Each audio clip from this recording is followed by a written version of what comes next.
Pak. Dulu kemarin-kemarin saya juga dengar berita tuh di pandemi seperti ini bakalan ekstrakurikuler itu bakalan dihapus, itu benar apa enggak? Ya enggak. Eskul itu kan salah satu penambah bakat ya, bukan namanya penampung bakat siswa-siswi gitu kan.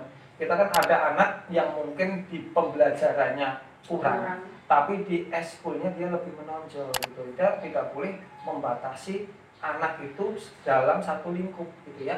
Kita eksplor aja anak itu, kita cari anak itu supaya dia itu menemukan suatu pegangan hidup dia. Oh iya, saya senang ini, saya bisa ini, supaya anak itu mudah berkembang gitu loh. Kalau hanya satu bidang, mohon maaf nih, kalau hanya belajar terus anak itu mungkin monoton ya, mungkin merasa bosan gitu ya. Masuk jam 7, pulang jam sekian, masuk jam 7, pulang jam sekian, lama-lama bosan ya. Menjalani sekolah itu kan 3 tahun, bukan waktu yang singkat, tetapi kan panjang ya. Dari sosialnya kita lihat, dari perkembangannya kita lihat, gitu, religiusnya kita lihat.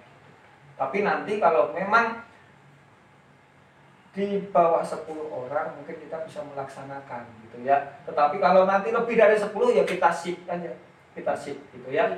Ya seperti separuh ya, kayak nursing plan ini kan mungkin nanti banyak alat, tetapi kan yang digunakan mungkin jam ini setengahnya dulu, nanti jam ini setengahnya gitu. Jadinya seimbang ya. Nanti suatu ketika COVID hilang, kita sudah bisa memadukan. Karena sayang banget kalau sampai ekskul ditiadakan. Kayaknya sayang udah berjalan, anak-anaknya sudah mulai bisa, tetapi kalau kita tiadakan kan lupa lagi nih. Selama 6 bulan itu kan waktu yang sangat panjang dan membosankan 6 bulan itu. Dan kemungkinan kalau misalnya ekstrakurikuler dihapus, Asian Games juga ikut dihapus ya semua, tapi Asian Games nggak bakalan dihapus, paling mundur kan gitu. Olimpiade pun juga mundur gitu, harusnya tahun ini jadi tahun 2021. Iya, karena ekstrakurikuler di sekolah itu dimanfaatkan sama anak untuk sarana mengembangkan bakat gitu kan. Selain pintar di akademik kan, kalau punya bakat di non akademik kan lumayan luar biasa. Itu malah yang biasanya juga berpengaruh juga ya Pak ya, untuk sangat masuk ke sekolah, masuk ke perusahaan, masuk ke kuliah, itu sangat-sangat berpengaruh. Apalagi prestasi kan, prestasi di tingkat kabupaten aja, mohon maaf nih, kita milih sekolah aja bisa, apalagi tingkat provinsi, apalagi nasional. Mungkin kalau nasional langsung diangkat jadi PNS kan gitu kan, seperti itu, dijamin diberikan rumah dan sebagainya itu. Nah makanya ini mumpung masih sekolah, kita berikan namanya bakat tambahan gitu. Dan semoga aja berita yang saya dengar itu tidak benar ya Pak. Oh iya. Semoga ekskul bisa kembali berjalan seperti semula. Iya, amin. Saya lanjut ke Pak Awal Pak. Ya. Terima kasih untuk penjelasannya Pak. Pak Awal, ya, apakah kurikulum mempunyai evaluasi hasil belajar siswa Pak? Pasti ada dong. Evaluasi itu pasti ada dalam setiap proses pembelajaran, setiap kegiatan. Jangan kan kurikulum, Beniswan pun punya evaluasi sendiri terhadap penilaian anak dari kelas 1 sampai kelas 3 gitu. Jadi hanya banyak bentuk-bentuk evaluasinya gitu, dari penilaian, raport itu kan salah satu bentuk evaluasi. Iya, betul. Nah, jadi dia bisa tahu kan si anak yang kita beri dia perkembangan belajarnya ya. Raport itu kan adalah laporan hasil belajar ya. Laporan hasil belajar ini kan agar adalah sarana komunikasi antara guru dan murid, bahwa dan juga orang tua, bahwa anak tersebut performanya seperti apa nih di kelas gitu. Pada mata pelajaran apa yang sampai kurang, terus kekuatan paling kuatnya di mata pelajaran apa, di paling lemah di mana, yang perlu tingkatkan itu apa gitu. Itu salah satu bentuk media evaluasi ya, kurikulum. Terus juga kita menyesuaikan nih untuk di masa pandemi ini gitu kan, aspek-aspek tersebut pun nggak hilang, tetap diadakan gitu. Tapi Pak, buat proses pembelajaran selama pandemi seperti ini gimana tuh Pak? Kan banyak tuh yang wah guys kok libur nih pelajarannya ya. Jadi kan sekarang sih gimana pakai gitu kan? daring ya, pakai online ya, mulai dari pakai Zoom, WhatsApp atau aplikasi lainnya. Itu efektif nggak sih Pak sebenarnya? Oh, efektif sekali, apalagi kalau anak-anaknya mempunyai akses yang memadai, mempunyai akses yang cukup gitu, terhadap media pembelajaran daring ini. Karena kan seperti kita ketahui bahwa kalau belajar online, iya kita harus punya perangkat, kita punya device-nya dulu gitu kan. Ya gimana caranya kita mau belajar online gitu, kita nggak punya perangkat, kita nggak ada gitu. Itu pertama. Terus yang kedua, secara sistem di laboratory udah cukup baik.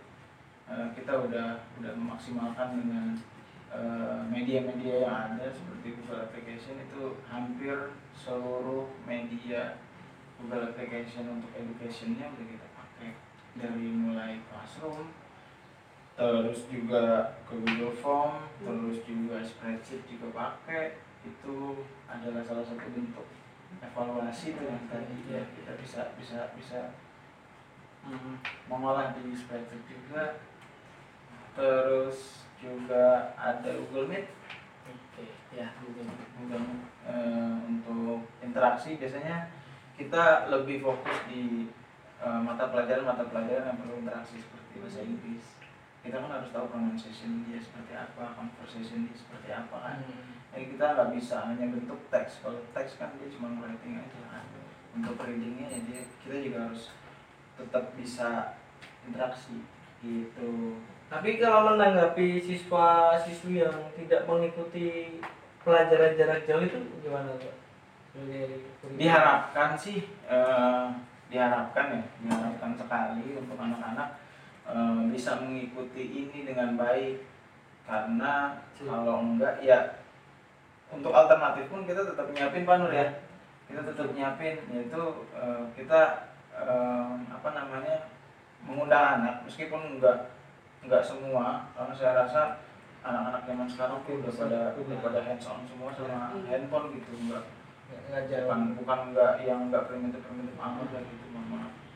Jadi pasti mereka punya handphone ini juga pada bagus-bagus kan.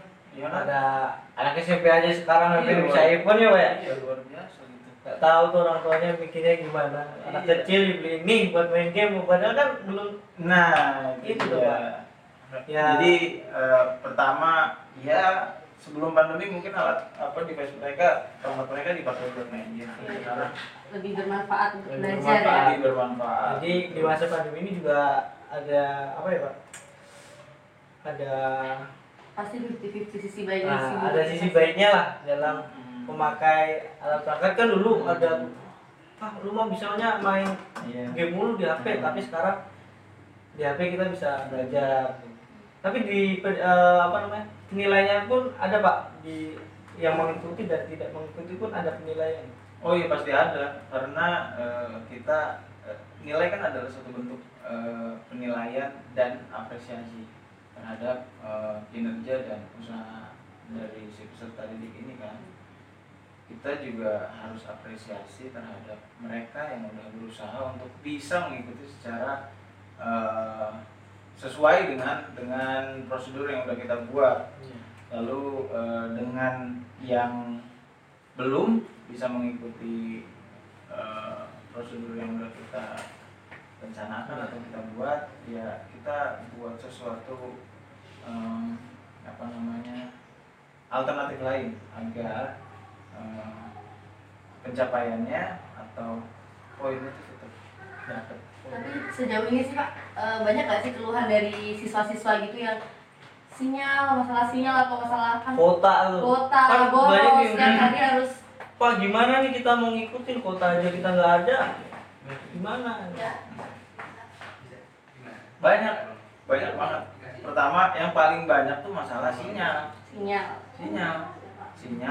Kalau kuota kita udah kerjasama sama orang tua. Kita udah prepare, kita minta buat orang tua yang mungkin kan sebelumnya buat jajan Jadi terus dialokasikan dialihkan buat kuota gitu.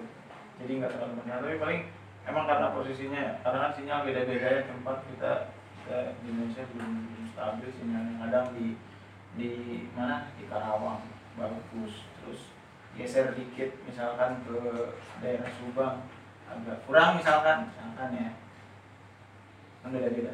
Paling masalah sinyal sih, masalah sinyal. Kebanyakan sih. Banyak error gitu. Terakhir saya mau nanya buat Bapak. Maksudnya pertanyaan dari saya ya. Oh ya. Apa sih yang jadi titik acuan untuk penilaian belajar online ini? Kan kalau belajar online ini kan tugasnya kan di rumah ya, dan banyak tuh kejadian yang ngerjain itu bukan si siswa tapi malah orang lain gitu. Iya. Itu gimana tuh? Dan pelajarannya pun ada yang searching Google, Pak. Iya. Itu gimana tuh, Pak? Gimana ya, kita kalau sampai ke sana nggak bisa monitor. Bener, kita nggak bisa monitoring sampai sana. Tapi sebelum ini kan kita belajar nih, belajar masuk sekolah, kita tahu dong. Guru itu, setiap guru itu pasti tahu. Oh, iya kan, udah mengukur kemampuan siswanya. siswanya. Iya, betul. Jadi match nggak nih antara misalkan dia pas ngerjain secara online yang kita nggak bisa kontrol gitu kan. Kalau di sekolah kan kita bisa kontrol kan. Pada saat ujian nggak ada open book, nggak ada perangkat apapun yang dipakai, sama semua. Kalau kayak gini ya kita cuma cukup ngasih aturan, tidak diperbolehkan menggunakan tidak diperkenankan dibantu dengan siapapun atau alat apapun misalkan. Itu udah satu himbauan yang kompleks menurut saya. Dengan siapapun, dengan alat apapun kan. Dia nggak boleh dibantu sama orang tua, dia nggak bisa dibantu dengan handphone lain atau laptop lain atau sarana informasi yang lain. Itu himbauan. Ya, himbauan. Kayak prakteknya kayak dulu juga ada ya, Pak. UAS jangan membuka halaman lain. Iya, kayak gitu. Itu penting itu. Gitu kan. Apalagi ini yang kita nggak bisa ngelihat dia. Kontrol ya. Tapi intinya gitu sih, kita setiap guru punya record sendiri anaknya itu, kita sesuaikan. Iya, tapi bukan berarti jawabannya benar terus meskipun anaknya motivasinya kurang terus nilainya jelek, gitu. Nah, kita juga tetap menilai anak itu sesuai dengan, seenggaknya dia ada usaha gitu. Dia meskipun kita nggak tahu dia dapat jawabannya dari mana, tapi ada kemauan untuk mengikuti. Ada kemauan untuk mengikuti, itu yang paling penting sekarang. Itu yang paling penting. Jadi kalian mau gimana pun caranya, yang penting belajar untuk tanggung jawab ya, Pak. Iya, yang hati penting aturan. itu. Mau kalian, yang penting ikut, intinya itu, mengikuti setiap kegiatan atau setiap pelajaran yang dilakukan atau yang sudah diberikan oleh sekolah. Udah nggak ada lagi. Dalam masa ini kita cukup kita sama-sama mengerti. Siapa? Terima kasih ya. Terima kasih banyak Pak Nur, Pak Wal udah datang. Tapi Pak, ada pesan-pesan nggak untuk siswa dan siswi?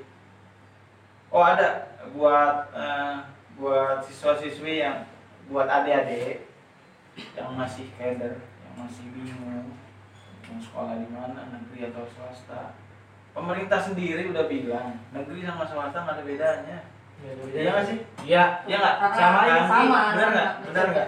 Metode pelajarannya juga sama. Iya. Nggak jauh beda. Karena kurikulumnya juga sama ya. Iya. Ada matematika, ada bahasa Indonesia. Iya. Masa di negeri ada matematika, di swasta nggak ada? Ada dong. Iya kan? Kenapa enggak gitu kan? Iya. Orang kita di satu satu pemerintah yang sama, di satu institusi yang sama pendidikan. Kan juga belum tentu ya Pak. Semisal aku sekolahku bagus nih, belum tentu setelah lulus Iya, terjamin itunya kan. Tinggal kemauannya kita sendiri mau dibawa kemana kita. Betul kan. Jadi Pak untuk semuanya Iya, sama. buat adik-adik SD, karena di labornya ada 2 kan, SMP sama SMK. Buat adik-adik yang di SD mau lanjutin ke SMP bisa gabung ke kita. Kalau misalkan mau tahu dulu laborti di mana, nanti mungkin alamatnya ditaruh di deskripsi. Ya, Itu di deskripsi ya. Di deskripsi lah ya. Nanti kita taruh alamatnya, kalau nggak langsung aja di sini. Dan kalau yang pengen lihat sedikit cuplikan dari kegiatan-kegiatan sehari-hari di SMK Laborti dan SMP Laborti, nanti bisa cek Instagramnya. Nah, itu benar. Facebook juga ada kan?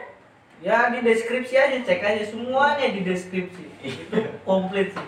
Iya. Ada pesan-pesan nggak setelah Pak Awal tadi? Ya, kalau saya pesan saya ini mumpung lagi suasana penerimaan siswa baru nih, SMP dan SMK kita masih tersedia beberapa siswa lagi ya. Jangan sampai bingung, jangan sampai kalau sekolah itu tujuannya sama, yaitu mencerdaskan kehidupan bangsa sesuai dengan alinea keempat ya. Pembukaan Undang-Undang Dasar. Itu salah satunya tujuan negara Indonesia itu mencerdaskan kehidupan bangsa. Ya, harus sekolah, jangan sampai tidak sekolah karena sekolah itu menentukan kehidupan kita. Karena sekarang banyak ya Pak bantuan dari pemerintah. Oh iya, pokoknya nggak usah ragu. Benar. Jangan sekolah. Jadi jangan jadiin alasan nggak mampu. Iya, sekolah nomor satu, beli motor nanti. Iya. Itu kebanyakan. Ada berapa jurusan malah? Kita ada 3 SMK, yang pertama RPL, yang kedua RPL itu rekayasa komputer. Rekayasa perangkat lunak. Iya. Itu di bidang komputer, yang ngoprek komputer ya. Yang kedua TMI ya, teknik mekanik industri. Iya. Nah, itu di bidang mesin-mesin industri, mesin bubut dan lain-lain lah ya. Kalau TKRO itu otomotif, tapi khusus untuk mobil. Ya. Kalau mobil bisa, berarti motor otomatis bisa. tinggal ngawang aja. Tinggal lihat aja. Oh ini Bapak Ibu gurunya di produktif di SMP muda-muda, tenaganya full, siap melayani. Pokoknya kalau di kita, alhamdulillah Bapak Ibu guru di sini paling dekat sama anak. Kadang itu orang tua itu kenalnya nggak hanya wali kelas, tetapi banyak Bapak Ibu guru yang dikenal orang tua. Nah, ini salah satu bentuk keharmonisan kita antara sekolah, siswa dan orang tua. Ini saling.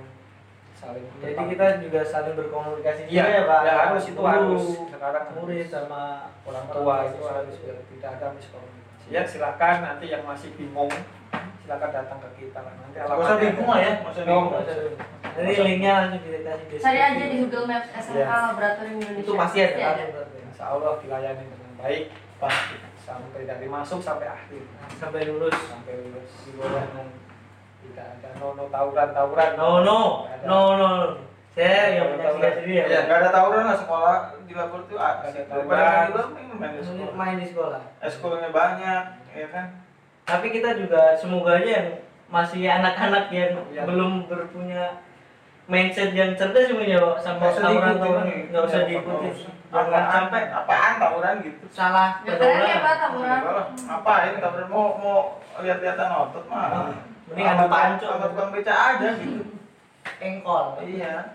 Kemudian juga otot tukang beca sebenarnya. Iya pastilah Pak. Tukang beca narik terus. Nah iya. Oke, terima kasih Bapak, Sama-sama. Pak Nur dan Pak Awal. Terima kasih untuk penjelasannya. Jadi untuk semuanya yang belum tahu kurikulum seperti apa dan kerja manajemen dari kesiswaan SMK Laborti ya Pak, itu seperti apa sudah dijelaskan oleh Pak Nur dan kurikulum sudah dijelaskan oleh Pak Awal. Dan terima kasih sekali lagi untuk cemilan Japidu. Ini ya. Cemilan Japidu. Jadi Ini guys, enak kalau banget guys. mau order tinggal taruh ada di bawah.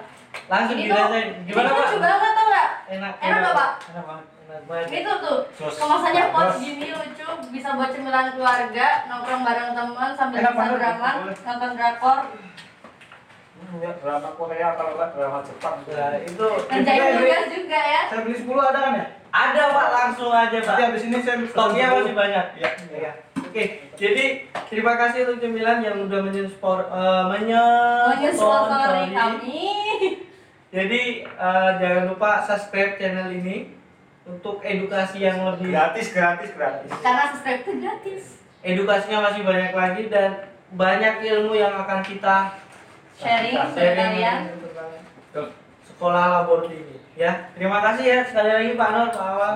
Jangan lupa subscribe, like, and comment. Terima kasih dan sampai jumpa.